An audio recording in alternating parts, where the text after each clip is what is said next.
Tallboys and Trackmasters is brought to you by Expert Exhaust. Expect more for your money.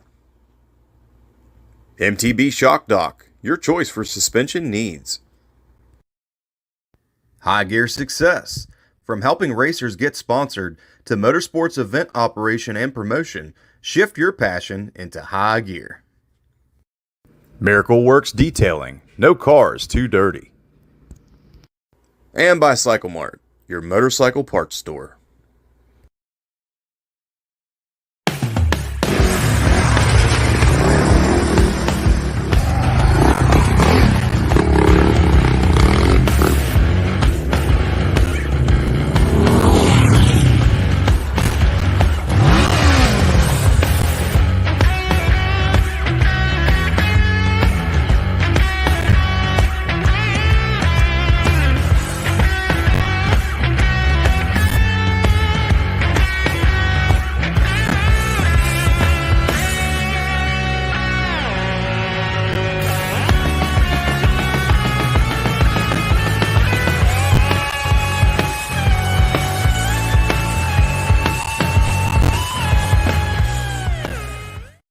What is up, ladies and gentlemen? Thanks so much for tuning in to episode 56 of, well, half a tall boy. And Trackmasters. Woo. Don't worry, James. We'll just tell them it's cold in here, and that's a perfectly adequate size beer. it's just slightly small. Yeah. What would that say? It's not the size; it's how you drink it. That's what I'd say too if I was holding that can. Well, once again, thanks everybody for tuning in. We're excited to actually be live on our own page. Yes, finally. thank goodness. Thank goodness. Glad we got that taken care of. Thank you, Mark Zuckerberg. Well, buddy, how was your weekend? It was pretty good. Really wanting to get some better weather to go out and do some stuff. Seems like it's relatively nice when I'm at work, and the weekend rolls around and weather changes for the worse. I swear I was talking to the wife there earlier, and it seems like April and May have kind of switched spots this year. It's like we had really good weather in April. It was hot, warm, and now we're cold, rainy. Yeah. So yes, it's not been ideal, especially for camping and riding. No. So. Well, we got a pretty awesome episode lined up for y'all tonight. Want to give a huge shout out to Greg Blakey for kind of giving us this idea, because obviously we like to talk about things that nobody else really talks about, and I think this is definitely one of those cases where, it's, in my eyes, it's the hear no evil, see no evil, speak no evil of street side of dual sporting. So it's like when Jim Carrey was on Dumb and Dumber, and he saw Harry taking his girl, that kind of thing. It gives you that taste in your mouth whenever you talk about street riding. But it's part of it. It's something that unfortunately a lot of people have to deal with every single day. Man, some of these guys, dual sporting riders out in Jersey, stuff like that, pounding that much pavement just to get to an area to ride for a couple hours is brutal. Yeah. You and I are fortunate enough, and a lot of people in this area are fortunate enough that there's a trail within 5 miles of most of our houses. Yeah. Yeah. It's like you were saying, states like that, Jersey or big cities, I can think, Philly, DC, where Greg's at. Yep. You got to do some serious miles to get out of that, to get to the point where you can do some dual sporting. Yeah. But there's pros and cons to it. There's some good things about street riding, and there's definitely some bad things about it. We'll kind of get into all that here shortly. Let's start off with the pros. One of the first things I can think of is your daytime commute to work. The slave driving, monotonous, unfun thing of going to work. That can kind of be broken up by riding your dual sport or your adventure bike to the workplace. I agree.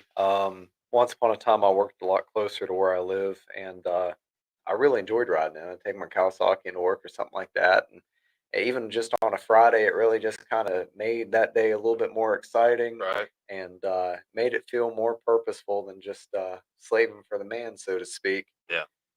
like So you're kind of fighting back and getting that freedom back a yeah, little bit. exactly. It's like Yeah. they don't want you to have fun on your commute to work. Well, no. They don't want you to smile on your drive in, but unfortunately, I work in Morgantown now, and you couldn't pay me money to ride a bike up in that area. Yeah, especially But with all the fun drivers we have up that dude, area. it's scary. I haven't Yeah. worked up there for 2 years. I'd say 70% of people are on their phones, like glued. Like Yeah. you'd have a white elephant step out in front of them, they wouldn't even notice. But anyway, it definitely does make your commute a lot more fun. It just makes errands, just running errands Yeah. and stuff, a lot more fun. It's really convenient. Like you for instance, with your Jeep, that thing's down, hop on a bike, Yeah. go run to AutoZone or something like that. Yeah. I've done that in the past. I literally Um, did that last week. I was mowing the grass, yeah, found out I was out of premix for the two-stroke weed eater, yep, and you know had a bunch of vehicles in the way sitting there, and I'm like, you know what? It's a nice day outside. I'm gonna hop on the Versus. I yep, buzzed across over to O'Reilly's and got that, and just that little 4 or 5 minute ride there and back yep, just kind of satisfied the appetite a little bit yep. of not being able to ride that week. So It's pretty crazy, sometimes for me at least, like how little it takes to actually scratch the right, itch, and something small and simple like that can really lift your mood, and yeah, especially if you're working on a project. Nobody goes to AutoZone mid project because it's going good, you know. But yeah, yeah, just a short ride like that can really help lift your spirit and yeah, yeah. move things along. Yep, and, obviously with this summertime coming and Yeah, a lot better weather that it does make it possible to do that, yep, and, where I work across town, a lot of guys there at work ride, so yep, whenever you get a group of dudes that are commuting to work, you can kinda maybe plan some rides off of that. I know sure, we've done that in the past where the plan is over there. Hell, we had, we got Fairmont dual sport riders. We had Novellis dual sport riders yeah, for a little bit. We had so many people that worked there that rode. So, it's a good way to, kind of connect with other people and yep, network a little bit. If you're commuting, you might be able to see some people out. I know I've seen a lot of people out and about that I've never met before. You get to the point where you think you know everybody around here that in the town that's riding, but people get out and they're commuting. That's another great way to meet people and yep, and kind of share some ideas and stuff. So yep. yeah. Agreed. Um, let's go to the next pro for some street riding is miles per gallon. Yep. Save on some fuel. Provided you're not running a KTM or a similar maintenance queen, which I love my maintenance queen. Don't get me wrong. Um, they can be pretty cheap to operate. Yeah. I'd say my Kawasaki 250 is very cheap to operate compared to a vehicle. 70 miles to the gallon. Yeah. Parts are dirt cheap, like final drive components, chain sprockets, etc., brakes, bearings. It's especially now that new normal for gasoline is 350 a gallon Yeah. somehow, and has been for 4 years. Um, it's a really attractive option for just kind of running around. Right. If smartphones didn't exist, I would probably be commuting on a bike a lot more often. Yeah. But unfortunately, it's just kind of and we'll get into the con side of it, but it is a risk. Yeah. You can't count on people. You should be able to, but you can't count on people to actually be paying attention and looking out No. for you, let alone, or I guess themselves, let alone you. Yeah. They're pretty oblivious. Yeah. Like you were saying, that the cost of operation is a lot lower, and not only for like wear and tear or uh, gasoline in general. I can think insurance is way cheaper on a bike Yeah, than it is going to be on a I mean, vehicle. I recently tagged and insured my Trail 90, Yeah. so I could run on National Forest roads if I wanted to. Yeah. $20 For a year. a year. Yep. I think my KTM, like Yeah, I've got, it's not really like comp coverage, but it's pretty close. yeah. I think it's like $32 a That's year or something. that's something we never really talked about that might be worth bringing up on this podcast is insurance is pretty much any accident that warrants repair is a total loss on a bike Yeah. because there's so few shops that can actually there's no body shops for bikes. Yeah. You get in a tumble, whatever, hit a deer, bend forks. It's pretty much total loss. Right.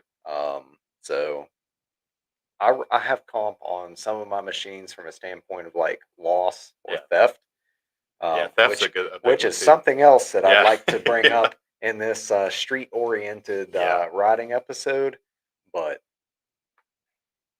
yeah, as far as running comp, thinking that oh they'll they'll get me a new set of WP forks or whatever. No, they're gonna total your machine out and Yeah. cut you a check for less than it's feasibly worth. Yeah. But anyway, Yeah, I think you get into that with a lot of things, even, highly modified Jeeps or, yep, street cars, anything, classic cars. That could be a whole nother episode, just yep, the insurance side of agreed. things.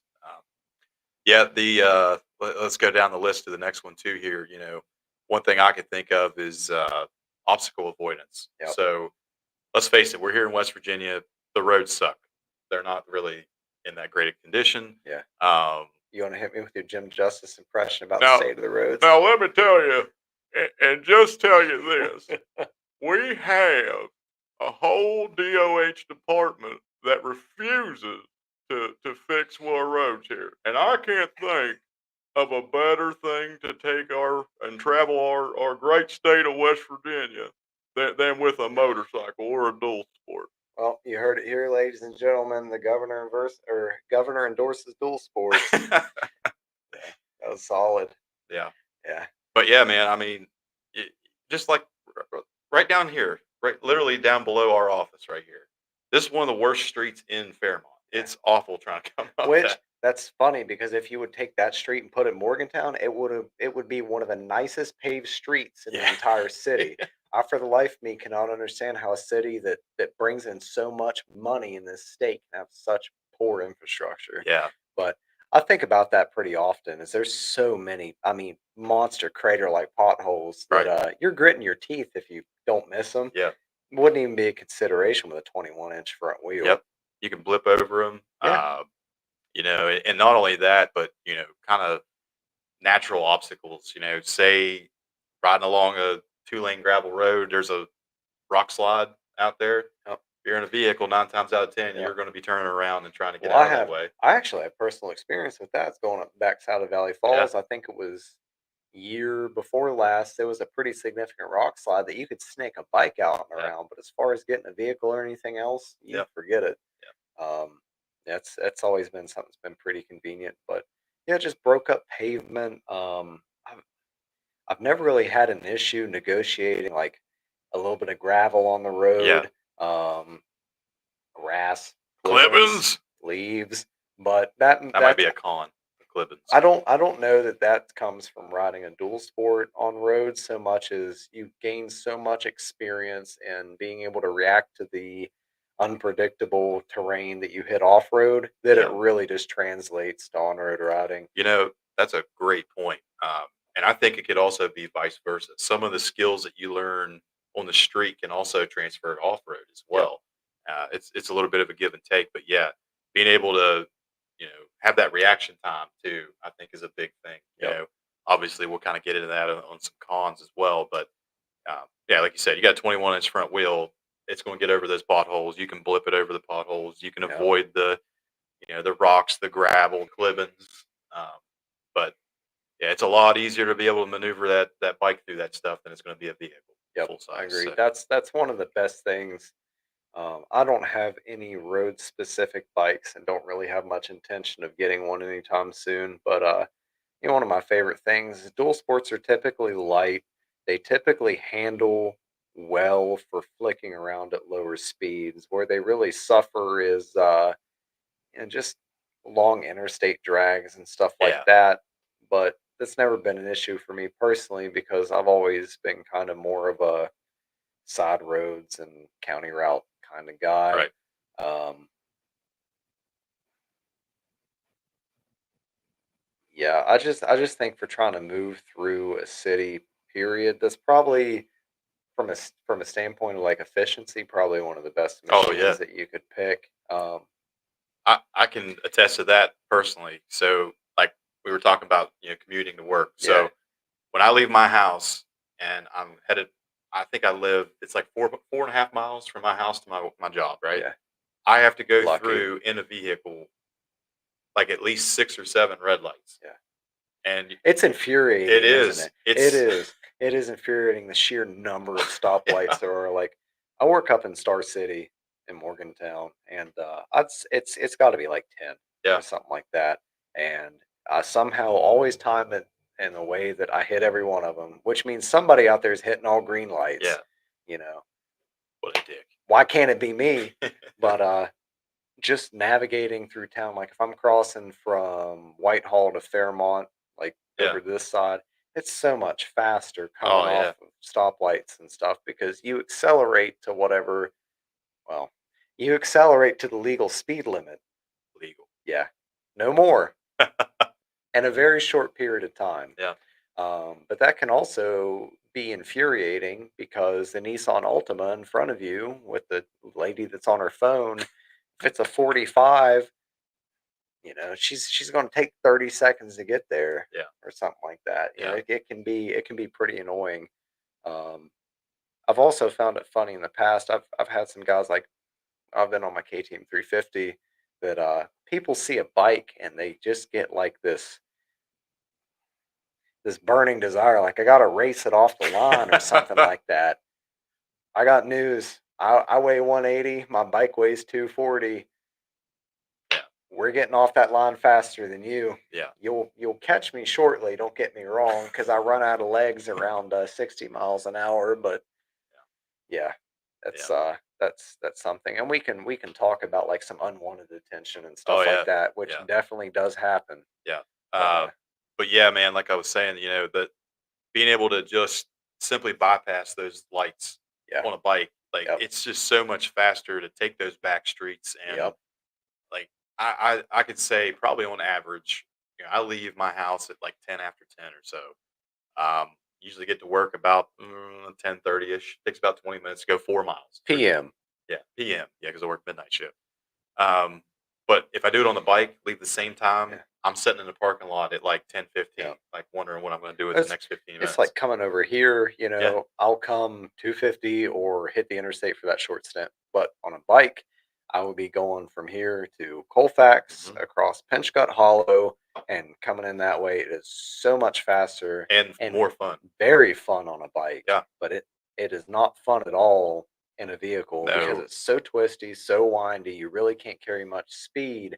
But if you got good tires and you're confident on a bike, you can really carry yeah, a lot of speed through that way. yeah. The time difference is insane, and I know we've talked about that too. Like just for even everything, like trails and stuff with Yeah. Jeeps.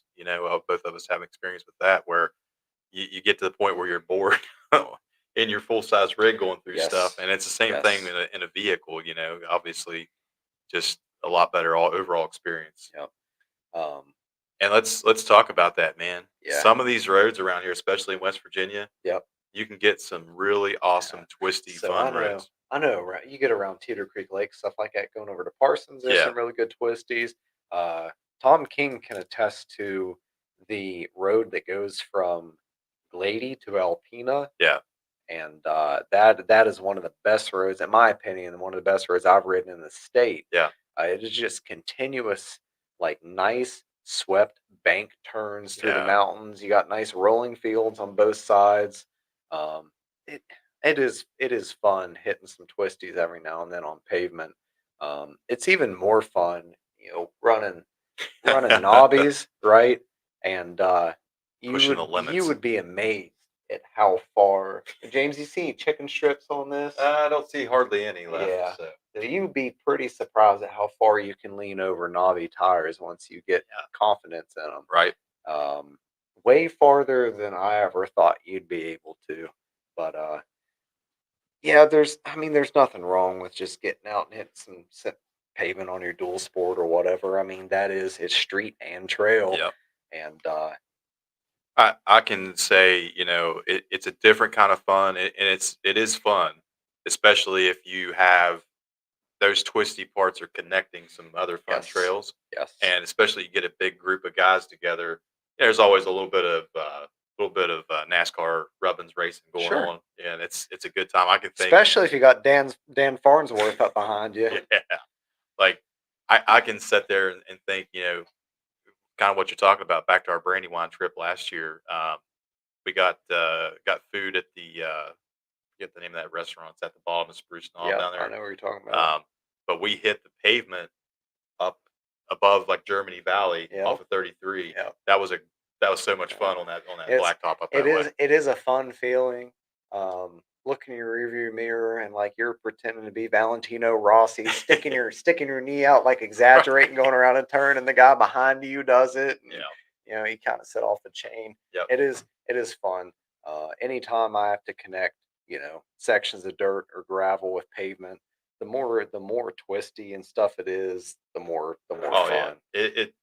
You don't want those long, you know, straight stretches of Yeah, you know, interstate or highway that yeah. It just gets old. it does. Yeah, And it's insane how on one side, especially like we were talking about, like run around town, how fast it is on a bike to get yeah, across the town through yeah, this back streets. But if you get on like wide open highway yeah, or interstate, it feels like it takes forever on a yeah, motorcycle to get yeah. anywhere And compared to a car. that's something we'll get into in cons too. Yeah, Is it's crazy, yeah, it really does flip the advantage. right? If you're going to take any kind of trip, I'd say above 60 miles an hour, even if you're just going to get to where you're riding, load your bike up. Yeah, Just load your bike and take it there. yeah, I get zero enjoyment out of like long, continuous straight stretches of even 55-mile-an-hour pavement. right. You know, it really just starts to get pretty boring after a while. Yeah, and we'll talk about some of our favorite roads here, kind of towards the end, because man, Yep, there's a lot of good stuff around here. yep, I agree. Let's talk about the next pro, which I don't think is legal in West Virginia. It's legal in certain states. No. It should be legal in West Virginia because it saves lives. Right. And it's lane splitting. Yep.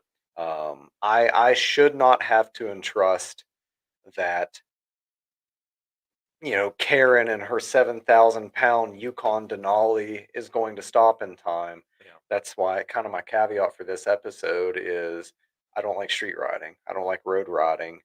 Well, I like road riding. I do not like riding in cities, residential areas, anywhere with multiple stops. Yeah. Um, you cannot count on the person behind you actually stopping in time, and that's just, you know, the simple fact. Um, it, I don't know. Lane people hate lanes. People in cars hate lane splitting Yeah. because they feel that because you on a bike get to the front of the stop, that you are cheating them out of, you know, getting there on time. Yeah. But what they I don't know. It's like every part of their brain, but like the primate monkey brain switches off. It's like I'm being cheated Yeah. by this person. In reality, a bike getting to the front of the line does not stop you from getting there any faster or slower than you would have previously. Yeah. You're not taking up any room. Yep. And like you were saying earlier, the acceleration factor is so off the charts that Yep. from stop to stop, yeah, it's not. Yep. You're not hurting anything. Yep. I agree. But it does save lives. Yeah. And I've seen, you know, states where it's been implemented recently is drivers take it upon themselves, despite the fact that it's legal, Yeah. to try to prevent riders from doing that Oh yeah. because they feel like you're cheating them out of it. If you feel so strongly about it that you want to prevent somebody from doing it, nothing stops you from getting a bike yourself and experiencing that advantage. That's very true. You know, Very true. but from my standpoint, it's not so much about efficiency. Getting through an intersection is safety. You're simply safer Mhm. to be able to filter your way through the or split your way to the front of the line Yeah. and not have to worry about people stopping on time. Yeah. You know. Yeah, I will say that, man. Sometimes the videos where you see guys on like big sport bikes and stuff doing it make me nervous. Yeah, it Like, can be. That's the caveat is with anything else. Is some people just don't know how to act. yeah, Um, a lot of um, things that I have avoided when it comes to being like in town and stuff like that is when one lane of traffic is moving slower than another, like significantly, and you're in the fast moving lane. People in that slow moving lane are going to want to get over. You have to anticipate that. yeah, I mean, it's just as simple as that. Um, you know, same with lane splitting. If you are, you know, zooming through a stopped line of traffic, you have to anticipate somebody doing something. yeah. I Car door opening. Yep. You never know. It's crazy things have happened. That's Yeah, why I try to minimize my time on pavement. yeah. simply put, Yep. especially in congested areas. But I think lane splitting should be legal in Yep. this state. Yep. I don't really see a disadvantage. It's an advantage for riders to be able to do that. Yep. Let's go down to the next one. I don't condone this, I but do. but I do. it's I mean, let's be honest. The hooligan factor is off the Yeah, charts. it You is. feel like you're doing something illegal. Yeah, that was one of my biggest the biggest thing when I started riding dual sport, which hasn't been that long. I've probably been riding dual sport for about 5 years. Felt illegal then, feels Still illegal does. now. Yeah. Yeah, I go and fire up that KTM EXC, and for all intents and purposes, it's a dirt bike that I just so happen to be able to operate on public roads, Yeah. which I should be able to because I pay enough taxes to maintain them and whatnot. But it does feel illegal. Um, it will inspire you to do things that you would not do on any other bike. Right. Every pothole becomes an opportunity to get the front end up. Every speed bump is an opportunity to get the front end up. It just kind of, you have to keep yourself in check. Yeah. Because if you're a good dual sport rider, especially one that trends towards the enduro side of dual sport, you are very used to popping the front end up over rocks, logs, any rises in the trail or whatever. And if you do it for long enough, your brain just kind of automatically identifies like, pop the front end up over that and that and that. And so it, Especially on these things being as light as they yeah, are. light, Like, flickable. it is hard to keep the front end down sometimes when you have that much traction. Yep. Yep, absolutely. In my experience at least, yeah, little kids get a rise out of street bikes and stuff, but you get like a 5 to 10 year old kid sees what they think's a dirt bike out on the pavement, they just light up like nothing else, man. Yeah. You know, You know how many times I've come down by the bus garage yep, hill, and there's a house there that there's always these little kids out, yep, and they're always looking like, "What's he gonna do? What's he gonna yep, do?" You always got to send it a yeah. little bit You off of that gotta. hill. We're about helping the youth, man. You gotta Yeah. put on a little bit of a show for Right. them every now and Yeah. then. Well, we've talked about the hobby aging out, and Yep, if you're out there being an ambassador of the sport, so to yep. speak, and those kids see That's that, they might want to try that kind of thing. I mean, that's what inspired me to get back into it. As I remember, I was sitting on the front porch of my granddad's in Elkins, and I saw a TW 200. I didn't know what it was at the time. I just saw like a monster back tire on this thing. I was like, I gotta find out what that is. And then that spurred my journey into getting into dual sport and Yeah. everything. So a lot of it is seeing something or somebody that you think it's pretty cool. Yeah. I'd like to be, be a part of that. Yeah. And yeah, that's what did it for me. Yeah. But yeah, it's hard to behave yourself um in general on a dual sport. And sometimes you'll do the wrong thing in front of The wrong the person. wrong person. Yeah. That's a possibility. So you really got to watch yourself. Yep. One thing I don't condone, no matter how tempting it might be, is like popping it up onto the sidewalk or doing something like that. Because Yeah. then you can't even say like, well, I got away from me, officer. I don't know what you want me to do. It's like, yeah, but you're riding it through the walkway through the park, like so. You were on the Mon River Rails trails looking like 12 o'clock boys Yeah, it's there. like, Like, we can't do you doing that first of all, Dudley Do Right, lower your voice. But now. Yeah, there's a lot to say about that. yep, And one of the next ones we got there, easy to park. yep, I mean, I I can think of lots of places where, like, even in my work, there's specific motorcycle yep, parking, and it's the closest to the plant. It's yep, the easiest to get in and out of. yep, So yeah, you don't really have to worry about the parking 100 miles away yep. at a store or what have you. I've seen bikes parked in the cart corrals at Walmart. You can get creative with it. Hey man, our little family beater car we used to have, the Ford Aspire, which was the next generation of the Ford Festiva. it was narrow enough to fit in the cart corrals at Walmart. I parked there a lot. Wow. Yeah. You had to climb out the window, Dukes of Hazzard style, because you Yeah. couldn't open the doors. But yeah, you could I'd have paid money to see that. do that. Somebody as tall as you trying to crawl out Oh yeah, that thing. yeah. It was either that or have somebody crawl out and open the hatch Yep. and crawl out the back. Yep. Yeah, It's easy to park, especially in a city and stuff like that where parking's at a premium. You squeeze that thing between two cars. yeah, You can start to get pretty creative with it. yep, But for me, at least, one of the biggest benefits of operating a dual sport as opposed to, say, like a nice street bike or cruiser or something that you know cared about the paint, the aesthetics, yeah, etc., is park that thing somewhere. Somebody wings their door into it. I really don't care. That's a you problem. You enjoy the dent and the yeah, door of your $60,000 car that you got off my handguard. yeah. I'm That's not worried about the appearance of it. And that's kind of liberating. yeah, Like, you've had your fair share of beaters over the years. still do. It's just liberating to not have to worry about something. Yeah, what we got written down is the degaff Yep. factor of that. So Yep. yeah, that's a great point. Um, but let's face it, we all crash all the time. Our bikes are pretty much all scuffed up and Yep. not looking the greatest sometimes. But yeah, if Pap all backs out on his truck and accidentally knocks it over on the ground, as long as the pipe's not completely mangled and the Yep. radiator's smashed, it's all right. I It's don't all know, old timer. I think you owe me an FMF. right.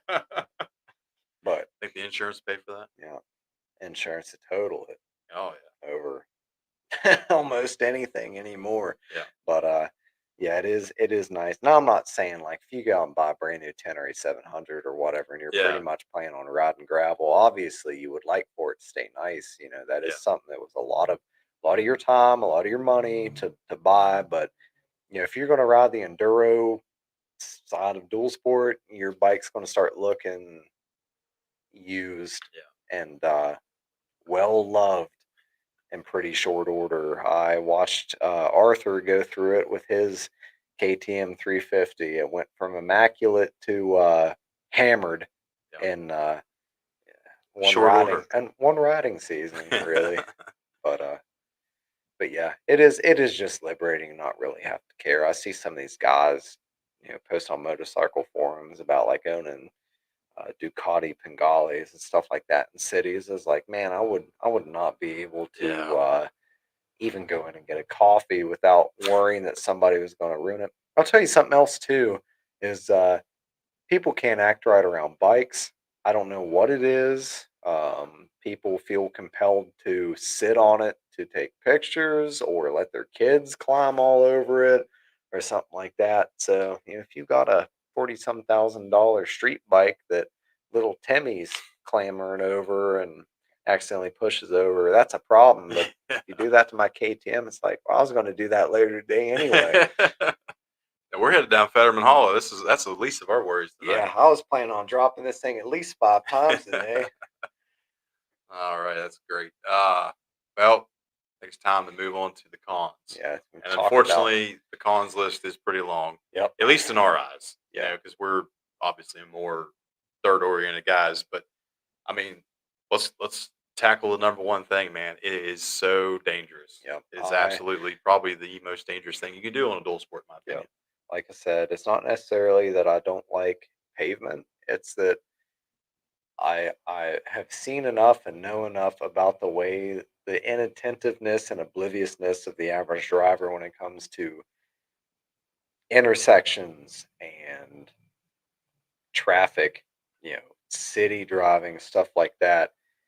It's simply dangerous. I avoid it to the greatest extent that I can. Something else too is anybody that rides in a city or around areas with intersections, you really need to be pulling over to like the right side Yeah. if you can, and leaving your bike in gear and watching your rearview mirror like a hawk. Having a little escape route or whatever. If well, not if you need Yeah. you need to have some kind of plan. Don't be the guy that's sitting in the middle of the lane in neutral when Karen pulls up with her GMC Denali or whatever. Yeah. It's you have to be your own shepherd. You have to be your own keeper when it comes to this. Yeah, because all the things that you see out, the signs about watching for motorcycles and Yeah. everything. Nobody's paying attention to that. They're all worried about themselves, and you shouldn't be the motorcycle rider that has the mentality of my safety is everyone else's Yeah. responsibility because no one cares. No. No one really cares what's out Simply put, yeah, nobody cares. And there. Yeah, I like mean, like I said, it's simply a risk. I personally, if I lived in a city, would try to minimize my time spent in something that wasn't a vehicle, yeah, like a car, truck, yeah, etc. or at least plan yourself a route that minimizes your risk as much as possible. Yep. You're get off the main drag, get on the back streets that there's not a whole lot of houses Yep. on, whatever the fastest way. And that's what I do. When we're Yep. going to a ride, I pick this, what Yep. I consider to be, in my experience, the safest route Yep. to get out of town as fast as I Yeah. can I and do I get in do the the trail. same. I do the same Yeah. thing. It's like we're gonna go out, we're gonna hit Colfax, we're gonna go across Yeah. the crossroads or whatever. Yeah. Just but if you live in somewhere like Greg does, like DC, Yeah. I don't know what that area is like. I would imagine that your options for like low traffic, Pretty limited. yeah, low traffic roads are pretty limited. I spent a little bit of time out in Las Vegas last year before. I think it was last year. Anyway, I would see guys on street bikes, like high strung, built to run street bikes in commuter traffic. I just, for the life of me, did not understand. It's like save the hours on your machine, save your money and maintenance and everything, run your car back and forth to work in that scenario, Yeah. and then treat yourself to a track day. Yeah. Let that thing scream. Let it do what it was intended to do. But Well, we've had way too many. I mean, just in our group alone, yeah. close calls and Yep. unfortunate accidents. Well, you something it was a real freak accident that sticks out in my mind was Mike Sliker. Yeah. What happened? He was just test riding a bike, Yeah. and that was a like 2 year recovery. And Right. of course, I haven't talked to him in a while, but Yeah. you know, About lost his foot. I assume that he's still experiencing Yeah, it's going to completely alter your effects from life. that. Exactly. Kind of along the same token, my buddy Bobby, same deal, was in a similar accident, and it took him a very, very long time to get back to something remotely normal. Yep. So, yeah, it's just it's a dangerous game you Yeah. play out there. It's all about minimizing risk at the end of the day. Yeah, If I lived in a high traffic area, I would tend to drive a car or truck as much as possible. I would reserve the dual sport for like weekend use or something like that. yeah, I will tell you what, I would much rather wipe out and get hurt while riding trail than to be injured as the result of somebody's inattentiveness. yeah, Because at least if I do it, it's on me. I was doing something that I enjoyed, and I'm not like being robbed of my hobby because of somebody's complacency. yeah. So That's a great it's point. Yeah, and like we said, distracted drivers, they're yeah. a horrible problem. And like you said, you stop at any intersection, Yeah. 9 times out of 10, if you look, you'll see people on the phone. Intersection, heck, you run up down 79 like I do every day. I swear, man, it's like 60-70% of drivers are glued to their phone while they're Yeah, driving. that's I just bad. just don't understand. Yeah, yeah, It's because cars got too safe. yeah. If you'd done that back in the 70s, you straight up died. But thanks to like lane assist, airbags, et cetera, et cetera. I'm not saying that's bad stuff. But It's made it easier to be a distracted driver. exactly. Thank you. Yep. It is. I'm not dogging it, but has it made the other drivers you share the road with safer towards you? No. No. It just simply More. allows people to reduce the level of effort and attentiveness that they put into driving, Yep. which we'll get into one of the biggest drawbacks for me for like a lot of street use for a bike is you can't be inattentive Yeah. the way you can or the Yeah. way some people are in a car. Yeah. So Yeah. Obviously, distracted drivers dealing with traffic. You yeah, know, there if you're in a state like we are, where lane splitting is not yeah. really a thing. Like that's a pain in the butt to sit there and deal with. Traffic jams or places where you can't You get just around them. some of these bikes were not meant Yeah. to be. They're not meant to sit while they're running. Yeah. They're meant to be moving. And some, we'll harken back to your Jim Justice thing. They're not meant to sit in any way, shape, form, or Any fashion. shape, form, or fashion. So either that is the cooling system is simply not designed in such a way that facilitates you sitting there idling it, or there's so much heat coming off the radiator and the engine, especially for your air cooled guys. Yeah.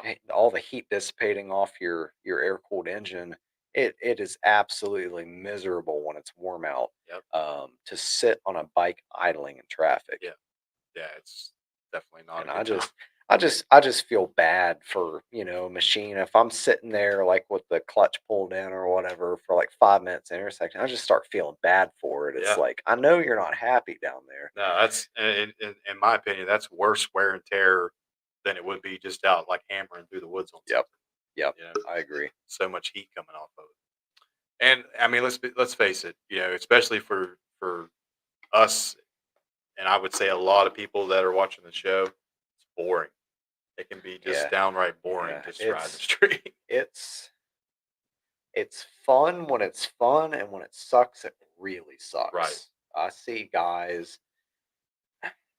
If you were on a street bike, let me walk this back a little bit. In order to have fun on the interstate on a bike, you have to be exceeding the speed limit. Yeah.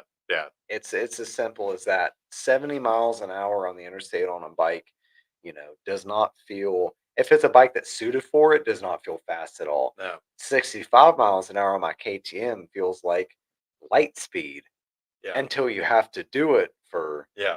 20 continuous miles, and at that point it goes back to I just feel bad for this thing Yeah. for putting it through this. It just gets boring. It does, and it's insane. Like we were saying, the size difference, especially like on the interstate.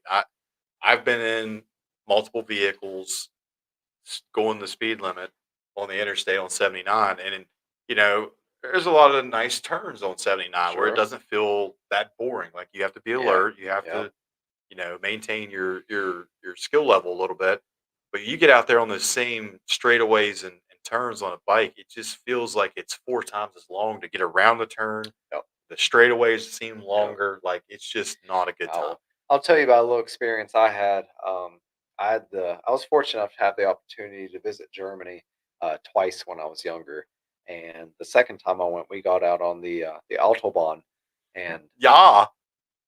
that was an amazing experience. I think converted from kilometers per hour to miles per hour, we were in a BMW that was doing about 110 or 120. Getting past my street bikes, like we were sitting still, like it looked like something out of a sci-fi movie, like some kind of spaceship going past us, and it was just absolutely amazing. I can't even fathom being able to process information fast enough to ride that fast, Yeah. but Some of those guys are nuts. it's absolute insanity, but that's the only way that it could be made fun. I mean, I don't understand this whole like cruiser type thing. It's like Brother. yeah, it's like we're gonna go ride interstate for 6 hours on a cruiser bike. It's like I don't get it. But those Yeah. guys probably look at dirt and all that other Yeah. stuff and say the same thing. Can't believe those guys are doing that. Different strokes for different folks. We Hey, can't all be cool. We can't all ride dual sport. that's true. Uh, Harkening back a little bit to what you were referring to before, the unwanted attention and the police eyes, because Yes.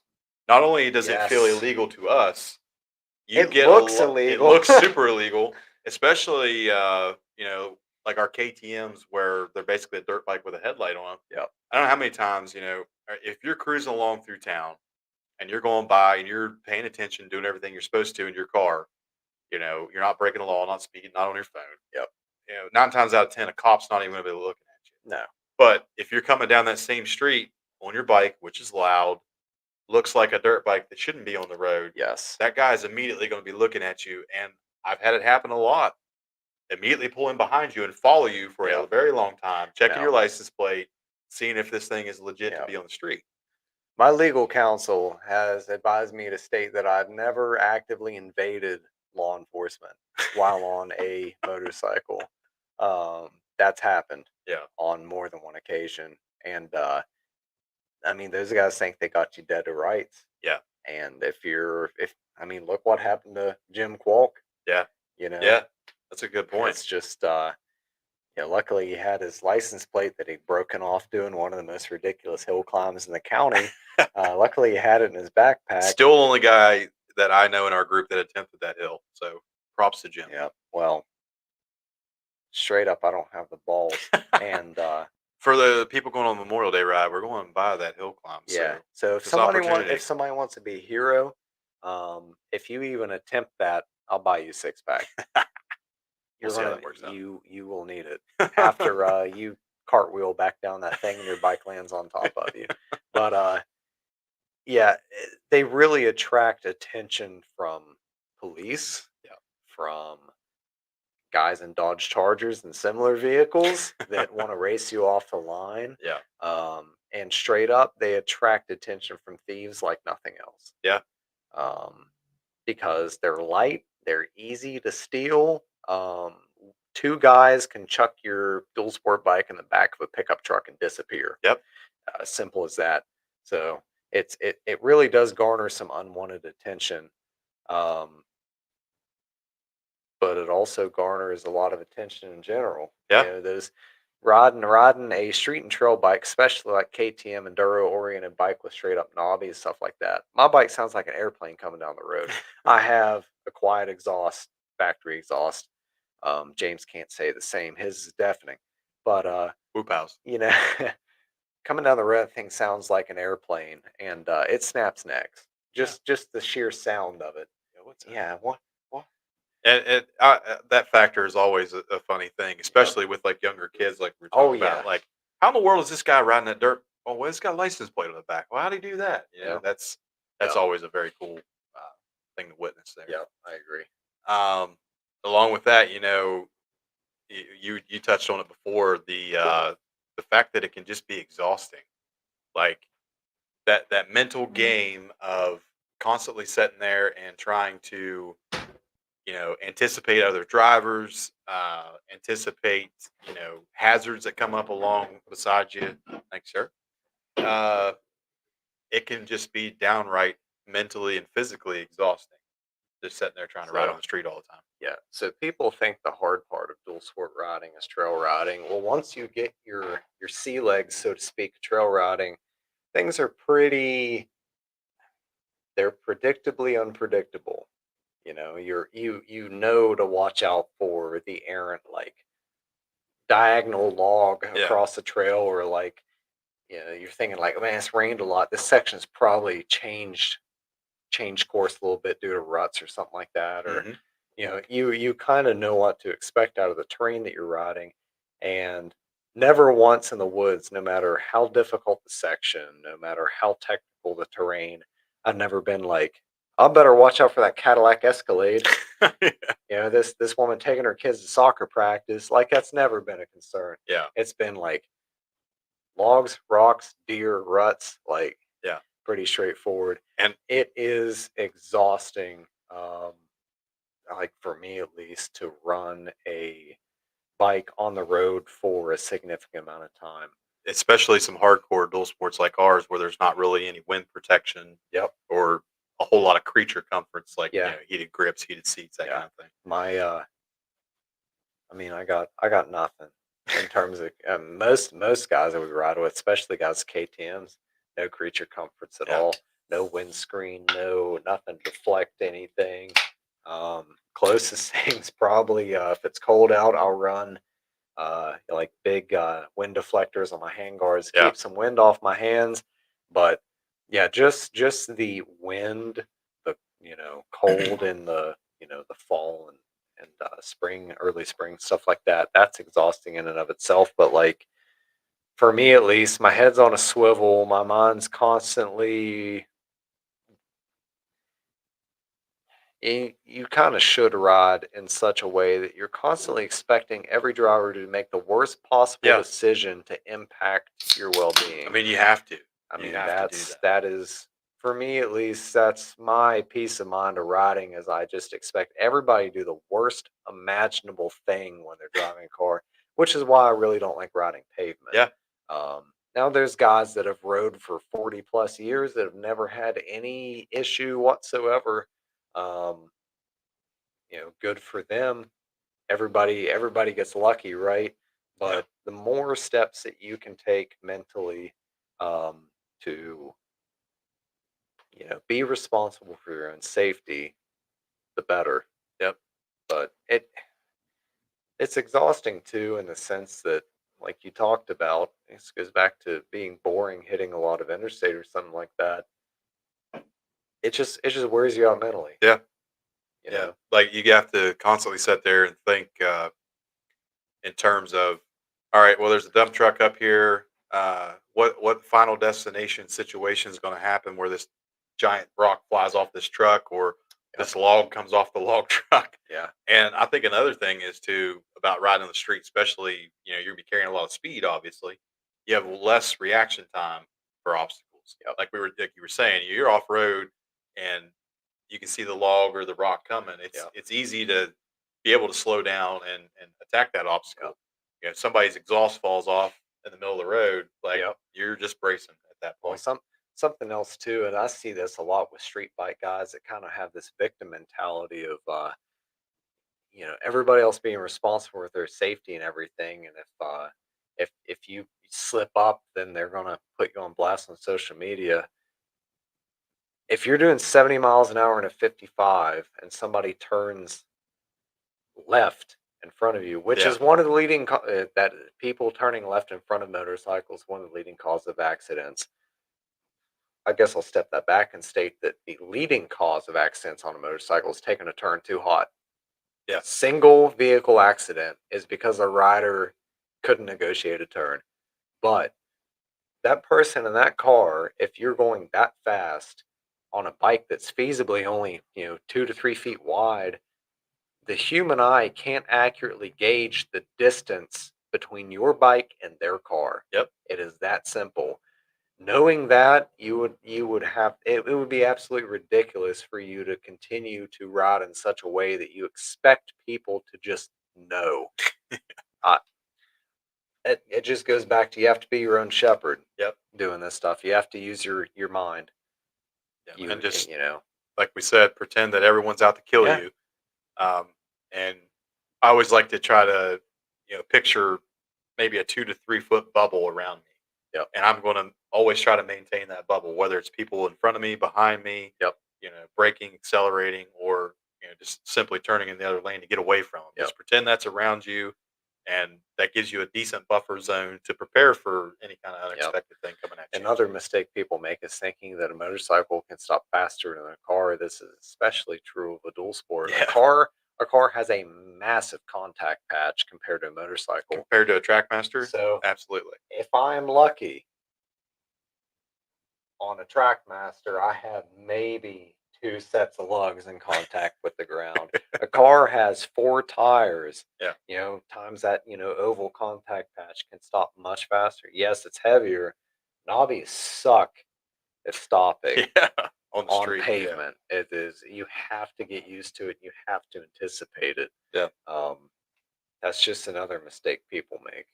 I'll tell you, I'm very surprised that we've been able to sit here for almost 56 minutes to talk about street riding for dual sports. I really didn't think we was going to be able to do that. I didn't think we'd be able to either, but once we got to the cons, I was like, here my we go, time to boys. shine, baby. Here we go. But all right, let's get into some fun roads that we have around here. I know one of my favorite ones. If you come across, Snake Road, come down 12 Mile, and you get into St. George, Lime Hollow, going from St. George back up towards Davis. It's one of my favorite paved roads in the state. It's such a fun Yep. twisty road beside a creek, and I think that's true of a lot of these roads around here. You'll find if there's a paved road that goes along a river or a creek, Yep. it's probably going to be a good time on a Yep. bike. Man, you get over worth like Parsons, Davis, areas like that in the state. I'm sure there's others, but this is just what I'm familiar with. There's actually a lot of pretty fun pavement in those Mhm. areas. It's not traveled really hardly at all. Yeah. Um, you got the section from Glady to Alpena that's like almost a mini tail of the dragon Yeah. type thing. It's just one nice sweeping turn after another, and Yeah. get your flow going. It's actually really fun. Yeah. I like Route 857, Yep. like going around Yep. Cheat Lake, going down on the bridge and going up that way. That's always a good road. Um, I can't ever remember the name of it, but it's the one that is out towards Wetzel County and Marshall County, and it's what we used to call the mini tail of the dragon. Yep. It's up above Pine Grove. So, long story short, there was a bunch of oil and gas rigs on this ridge, and there was just a couple of houses, and there was so much truck traffic on the road that they decided to pave it. Well, it's like a lane and a half wide, It's like a cow path. and there is nobody on this road for like a 6 or 7 mile Yep. stretch. There's hardly anybody travels, but it's so much fun on a bike, and Yep. it's an absolute hoonigan blast Yep. out that way. So, I'm trying to think some other ones. It's stuff going across like Cheat and stuff like that. Yeah. It's pretty twisty, windy. It's pretty fun. I'm sure like adventure bike guys have hit those sections. Yeah, eat And it up. oh yeah, for sure. Yeah. There's They're a lot better suited to hit long pavement sections than we are, for instance. But well, luckily, where we live in West Virginia, there's a lot of hills, a lot of rivers, a lot of turns. So if you're looking for some twisty pavement stuff, this Yep. is probably one of the best states to come to. Yep. I while we were doing this, I did get a text from Shiloh. I was talking about, I don't have to worry about Brenda and her Cadillac Escalade in the woods, but something that we do have to worry about or did in the past was a white Chevrolet panel vans. Yeah. So Yeah. it was pretty interesting Fan time. Jarvis. Yeah, buddy. All right. Well, let's get into some comments. And again, we appreciate everybody tuning in here tonight. Uh, Greg Blakey first up. Figured he was going to have a lot to say tonight. LOL at that impression. Well, let me tell you, and just tell you this. I hope that everybody got out on election night, because not only am I trying to be your governor, I'm trying to represent you in the great Senate of West Virginia and our country. I'm convinced. He also says crossing road meetings and hitting construction zones is so fun. The cage drivers get so mad. Commuting in crazy DC traffic on a bike is good for mental health. I used to arrive at work or home absolutely pissed off when I had my Jeep. From person's perspective, there are people on carbon road bikes moving faster than I do in the city with a helmet. Assume I'm invisible to cars and act appropriately. What's crazy is what's somebody in West Virginia have in common with somebody in DC whose commute is 60 hours. I guess not in common what the difference is, but like 60 hours, 60 miles, whatever. Um, so like my commute's like 30 minutes. Yeah. It's 30 miles. Somebody in DC, it could be like just a couple miles in the same amount of time. Like it absolutely floored me Yeah. getting in areas like that, the sheer amount of traffic and how slow everything moves. Yeah. So if you lived in an area like that where you could lane split, that's almost a cheat code. Yeah. Getting from A to B, period. All right. Appreciate all those comments there, Greg. Appreciate the idea for the episode too. And let's get into some industry news. I know we haven't got to do that for a little bit Yep. here. So, Trevor, let me ask you a little question before we start the industry news here. What is one of the best products to spray on your bike to make it look great? I've had good luck with Maxima SC1. Have you? Yeah. Have you ever thought about drinking it? Well, you're not supposed to. There's a beer out Well, based off of SC1. I think that it would be imperative for this podcast We got to get some of this that stuff. we got some. Yeah. And I don't care if it sucks. I used to drink Busch Light pretty heavily, so I don't care about the taste of beer. But Yeah, I'd love to try it. They partnered up with Rolu Brewing out in California to bring us the SC1 beer. The Maxima SC1 High Gloss Pale Ale is a 5.5% alcohol, brewed, ready for pre-orders, and is expected to ship out on June 24th. I have pre-ordered us a case of that, so we'll see how Oh, that comes out. bless. That's fantastic. Good and bad results for Ducati's Nora Mexican Yep. 1000 rally efforts. Alexander Smith, who is the son of legend Malcolm Smith, actually secured a second place finish in the pro rally class. However, Steve Camrad fared a lot worse.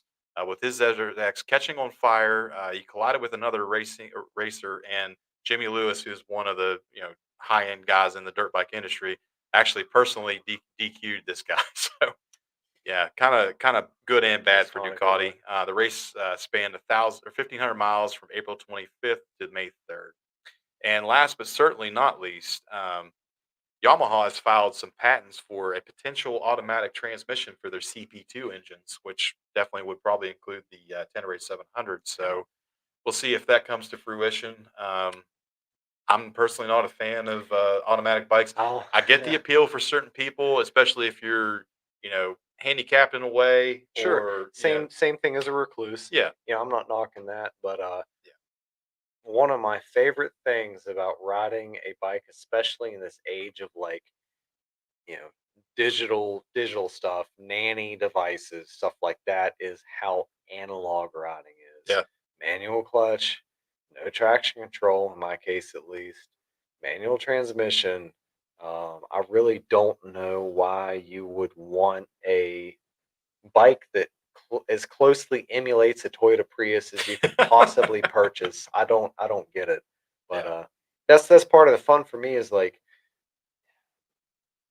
my brain doesn't shut up most of the time. yeah, It kind of goes 24/7. But when I'm riding, it's so engaging.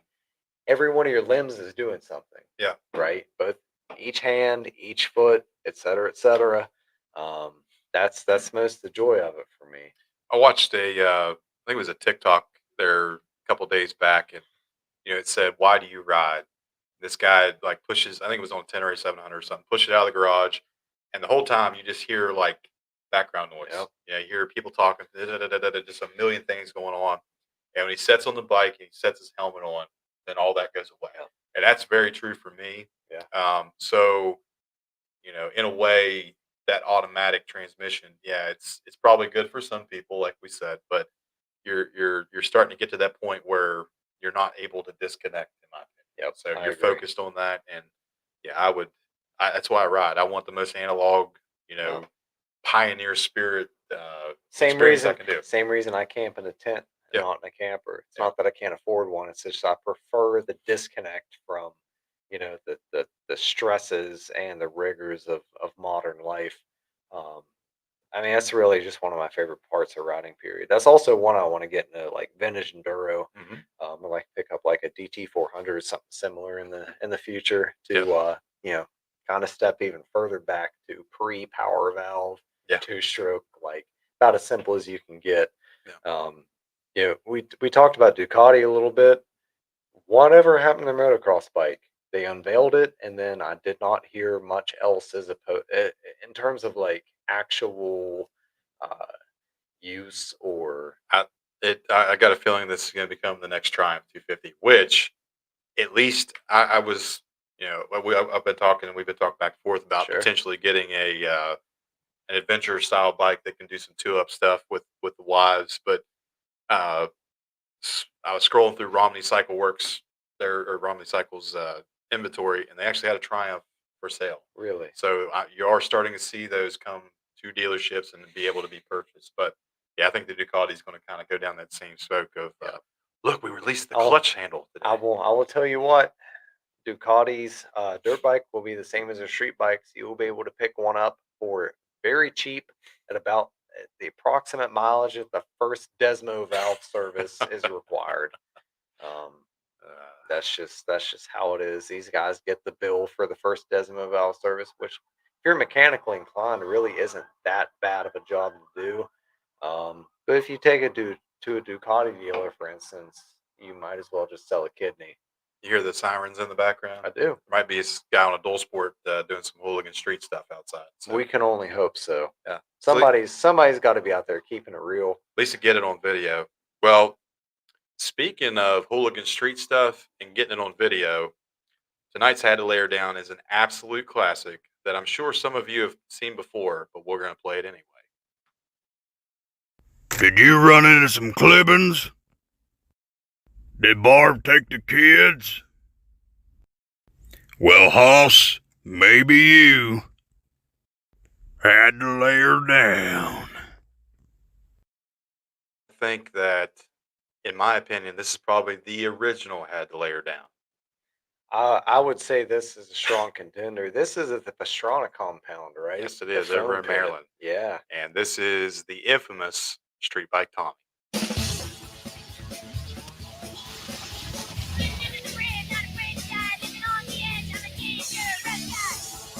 Listen, I'm all for taking motorcycles where they shouldn't be, but this is a whole nother level.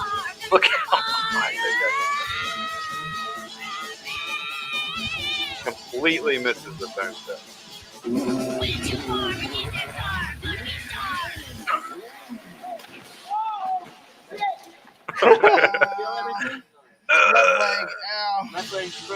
That sound is, I don't know why, I just always laugh when I hear people making that sound. Yeah, you laugh when you hear me making that sound too. Air knocked out of you. Yeah, that's one of the most classic street bike related clips that I can think of. That guy is He's a legend. he's lucky to be alive. Yeah, you're telling me. Yeah, he's lucky to be alive. There was another video from the backside of that, and that dude actually slammed into a bobcat that was parked there. Yes. Like, yes, he did. I can't believe. Yeah, he's incredible. It's like a meat pinata. I mean, just it's a wonder that he survived that. I like that. Well, we appreciate everybody tuning in tonight. Like I said, I didn't think we'd get this much content out of this episode, but glad Greg kind of mentioned it to us. I appreciate that, Greg. Thanks for that. Got a lot of more exciting stuff coming down the pike as always, and hope to see you guys next week for episode 57 of Tallboys and Trackmasters. Yep. We'll catch you next time. Guys, have a good night.